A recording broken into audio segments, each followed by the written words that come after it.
Good morning. It's 4:23 AM at meron tayong ride. Masasabi kong isa rin to sa mga pinakamahirap na ruta and it's just within Cavite. Ang kasama natin ay si Butch. Dalawa lang kami. I'm on my way sa meetup sa Gentry Manggahan. Pag-usapan natin ang ruta mamaya. Let's go!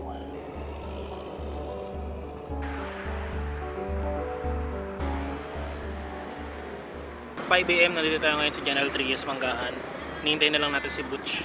And while waiting, ayun, kumain muna tayo ng tinapay para at least meron na tayong pondong energy para sa gagawin nating ride ngayon. So magiging ruta natin ngayon ay puro ahon.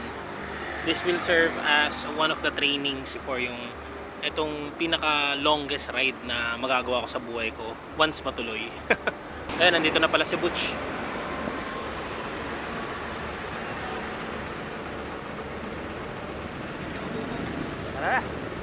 Tara na? Oo. Sige, tara na agad. Saktong 5 AM dumating na si Butch at aakit na tayo ng Tagaytay. So magiging ruta natin ay puro ahon. Ay magsisimula dito sa Gentry, paakit ng Tagaytay via Amadeo. Pagdating ng Tagaytay, bababa tayo ng Sampaloc.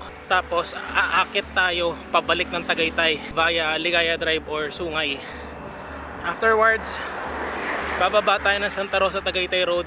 Tapos Repal naman ang aakitin natin. So inspired yung ruta natin ngayon sa Route 111. Kung hindi nyo alam kung ano yung Route 111, isa siyang ruta na puro ahon dito sa Cavite. At ang alam kong may gawa ng ruta na to ay si Mang Kalas. Medyo malayo-layo na si Butch. Tara na, let's go.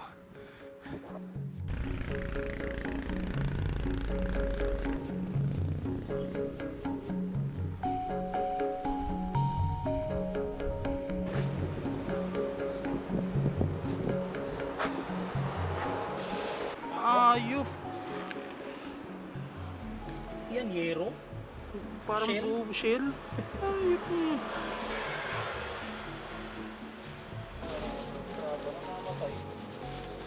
Sign na yan, bumalik ka ng cyclo-computer. Wala daw ito.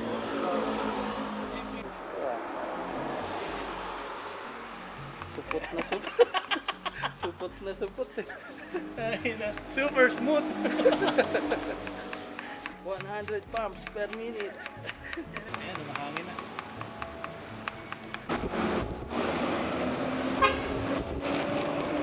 Touchdown Tagaytay. Dito na tayo ng 7:19 AM. Ayan. Malamig yung pagdaan namin sa Amadeo dahil umaambon-ambon at kung makikita nyo punong-puno ng fog yung lugar. Ngayon, nandito na kami sa Tagaytay. Rerekta na kami sa Sampaloc pababa. Tapos doon na kami mag-breakfast sa Talisay na mismo. Yung pagkakit namin sa Amadeo inabot ng at least 2 hours plus. Inabutan din ng sumpa si Butch. Na-flat yung rear wheel niya. Woohoo! Ang lamig dito sa Tagaytay, lakas ng hangin. Lalo na sigurong masarap to kapag tambay-tambay lang. Less fatigue kapag kumakain kami ng sumay. Yan, nandito na tayo sa Sampaloc. At mahabang pababa to. Aabutin din siguro ng mga 30 minutes yung pinaka pababa. Meron nga pala akong ASMR video ng pababa nito. Kompleto kompleto without any cuts. Kaya lalagay ko na lang sa taas. Panoorin nyo na lang. Kailangan ng dobling ingat dito, lalo na ngayon kasi basa yung kalsada. Kumpiyansa naman ako dito sa gulong natin at saka sa brake. Kailangan pa rin talaga ng dobling ingat dito.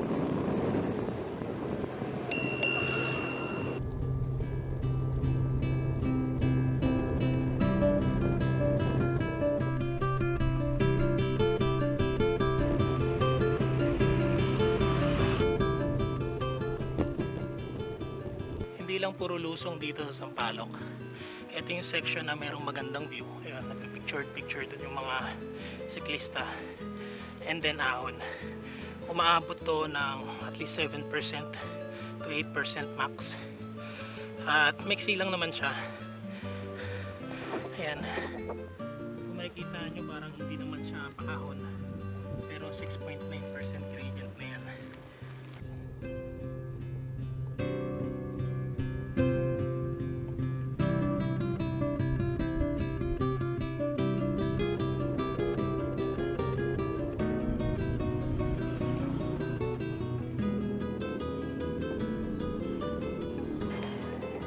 Tapos na kami bumaba sa Sampaloc. Ngayon umaaho naman tayo puntang paakyat ng Sungay. Tapos lang natin kumain. So pagkababa natin ng Sampaloc, pumiretso na tayo din sa favorite spot na kainan ni Butch.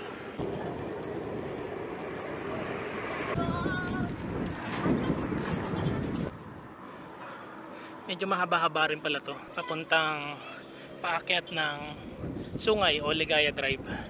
We have some minor changes, pero mamaya na pag nakakita tayo ng Tagaytay, malaman kung saan tayo susunod. Ganda ng kalsada.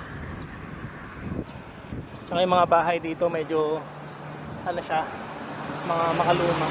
Para siyang sa Taal Heritage sa Batangas. Rolling din pala kalsada. Eto na ang ahon. Halos katabi lang siya ng Barangay Hall ng Banga. Kung manggagaling ka dun sa Sampaloc, bago makarating dun sa Barangay Banga, dito sa Talisay, Batangas. Eto na!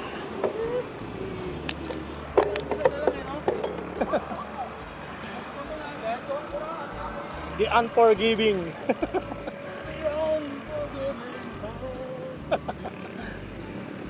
Second dahon. Dami pa naman bubog.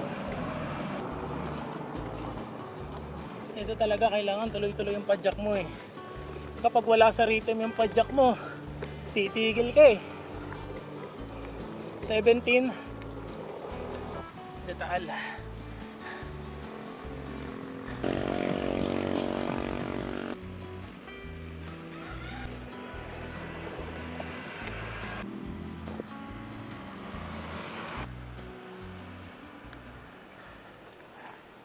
Sabagay nung ako rin may bagpack din ako nun eh. Amoy ng gulong no, yung brake. Sunog na yung preno. Anong masasabi mo sa sa heart rate? Ano ba siya? Parang necessary ba siya? Kung ang discipline mo naman is parang bike touring naman, hindi naman pang race. Siguro. Hindi na. Ramdaman na. Oo. Alam mo naman kung hihimatayin ka na, Yo. pumuputi na. Pumuputi na yung, uy, mataas na heart rate ko.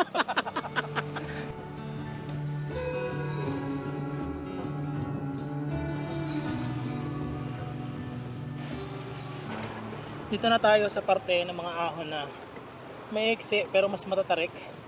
At ang catch pa doon, mas maliliit yung kalsada, mas makikitid. Tulad niyan, sunod-sunod na siko na ganyan. Pero it only indicates na halos kalahati na tayo. Ayan o, nakikita nyo yung curve na yan.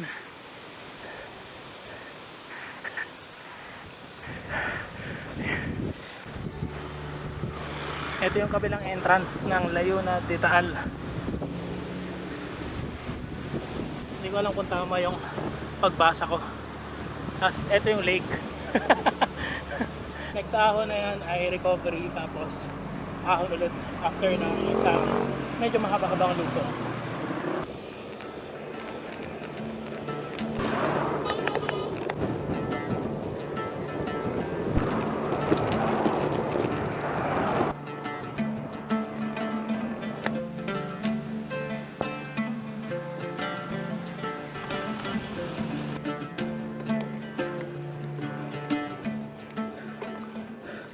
Ngayon tapos na yung mga ahon na sobrang matatarik, maikli dahil sa mga siko na hirap-hirap daanan. Ito na tayo sa medyo mas forgiving na mga ahon dahil malapit na tayo sa Tagaytay. Malapit na tayo sa pinaka main highway ng Tagaytay. Medyo natatagalan lang dahil mas malakas yung hangin dito. Inahampas ako. Tapos headwind pa. We're running at 10% gradient. Pero konting-konti na lang to. Time check. It's 10:46 AM. So most likely mga 11 nandun na tayo sa taas. Sa unang plano namin na ruta ni Butch, bababa kami ng Santa Rosa Tagaytay Road. And then re-recta ng packet ng Rempal. Pero dahil may time constraint si Butch dahil meron siyang lakad ng after lunch, mukhang hindi na siya tutuloy. ako titignan ko kung kakayanin ko pang rumekta ng Repal from Nuvali. Kapag hindi, baka mag-Alaska na lang ako para hindi sayang yung pinaka-ride. And finally, ayun na yung bukana ng Tagaytay main road. And also, if you want to see yung lusong na version ng Sungay from here hanggang baba sa may Talisay, I have a footage about that as well. Ayan, panoorin nyo lang sa taas. Ayun, ayun si Butch. Wala na, tanghali na! Sige. Hindi, tara na. Baba na tayo dito sa Santa Rosa, Tagaytay Road. So, a little change of plan. Ang magiging plano ay sasabay na lang ako kay Butch. Mag-a-Alaska na lang kami, pero bago ang Alaska, dadaan daw kami sa mini Repal. So, hindi ko alam kung saan banda yon. Siguro mga bandang San Pedro din yun bago pumasok sa Alaska.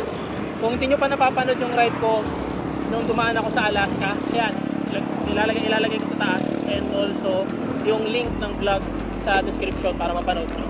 And para magkaroon kayo ng idea kung ano nga ba yung Alaska na yun, kung hindi pa kayo nakakadaan doon.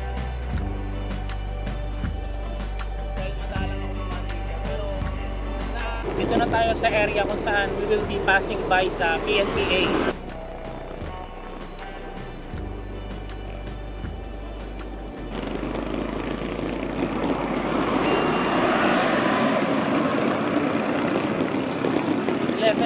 Dito na tayo sa Nuvali. Medyo mahaba-habang pababa rin yung mula sa Tagaytay hanggang dito. Dito na tayo sa may gilid ng Calax. Sumikat na yung araw.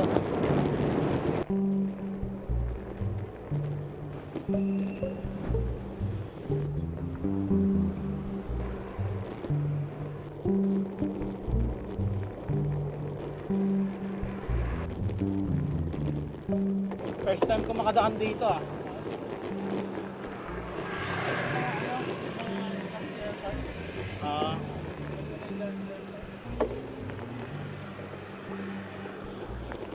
Ganda ah.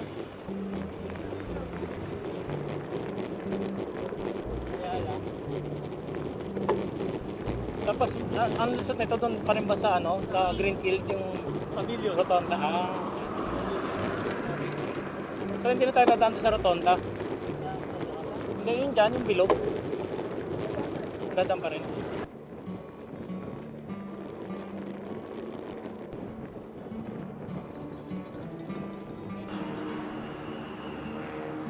Dito na kami sa Binyan at 12:14. Approaching kami ng San Pedro.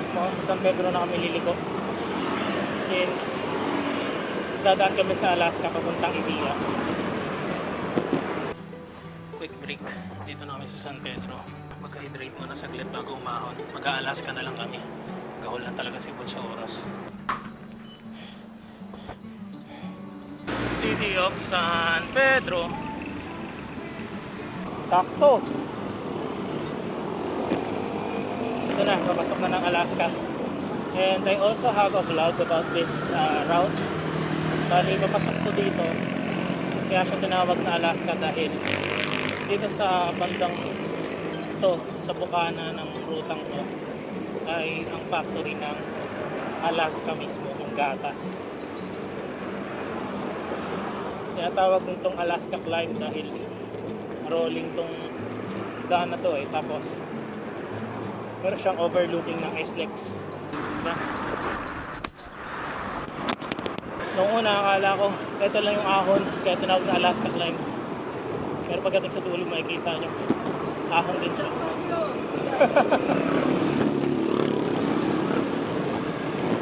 Ayan na! Ayan na yung layon! Layon, yan!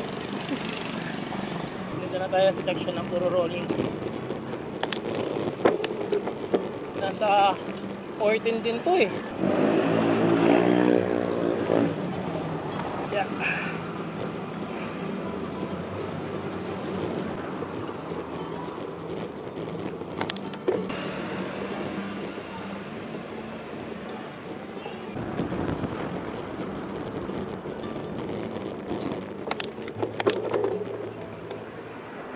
Ito na yung huling ahon dito sa parting to. Bago natin marating yung Daang Reyna na tatagos sa papuntang MCX tapos Evia. Target natin makarating ng Evia. Pahinga konti siguro doon bago rumektang pauwi. Kaya. Ano, ganong long ride? 250. Kahit 200 siguro. Basta may singit mo, mga at least 200. Tas ahon. Tapos mga 3 days, 4 days, tira ka ng ahon na ano. At least 1.5 kilometers, 1 to. Yun yung huli bago yung ano, Oo. bago yung ride tracker. 1,500 na elevation o kaya 2,000. Kuha ka. Tapos recovery rate ka 2 days after ng Sabado. Sa mga Thursday ka mag-recovery ride. Yun yung last ride. Naka-recovery na. Tapos, Siguro mga 50 na lang yan. 50 or 100. sige, Basta ikot-ikot ka na lang. sige, gano'n na lang. Subukan ko. Sige, sige. Sige, sige. Chat-chat na lang. At eto, pauwi na tayo. It's 2:23. So 7 minutes before 3 PM. At mas maganda na yung panahon ngayon dahil mainit na. Unlike kanina na paulan-ulan at malamig. So marami tayong mga changes sa naging ruta dahil napaka-limited lang ng time ni Butch for the planned route sana natin. Ang hindi lang naman natin napuntahan ay yung Repal. And it's fine dahil nakadaan naman tayo sa Alaska. Yun nga lang syempre, mas okay kung nakapag-Repal tayo. Pero we have a lot of days and time para makapag-training pa further for the long ride which is happening within this month. So doon na lang ako babawi siguro. But for now, it is a good day and we had a nice ride. Kaya ngayon, dahil pauwi na tayo, dadaan tayo sa Open Canal. Currently, we are here sa Daang Hari. And hanggang dito na lang yung vlog. See you all on the next ride. At kita-kits sa kalsada. Let's go!